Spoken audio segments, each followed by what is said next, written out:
ଜାତୀୟ ପତାକାର ବିଶେଷତ୍ୱ ନମ୍ବର 1 ଭାରତର ଜାତୀୟ ପତାକାର କେତୋଟି ରଙ୍ଗ ଅଛି ନା 3ଟି। ନମ୍ବର 1 ଏହାର ପଏଣ୍ଟ ହେଉଛି ନାରଙ୍ଗୀ ବା କମଳା ଯାହା ଧର୍ମ ଓ ସାହସକୁ ସୂଚାଏ।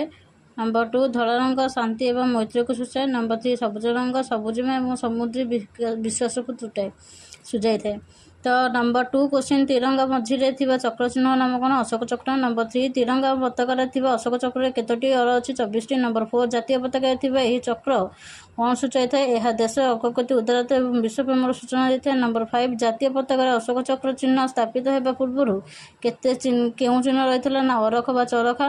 ନମ୍ବର 6 ଭାରତୀୟ ଜାତୀୟ ପତାକାର ଭାଗ ମାପ କେତେ? ଲମ୍ବ 3 ଭାଗ କୁ ଓସାର 2 ଭାଗ। ନମ୍ବର 7 ଭାରତୀୟ କେବେ ସ୍ୱାଧୀନ ହୋଇଥିଲା? 1947 ମସିହା ଅଗଷ୍ଟ 15।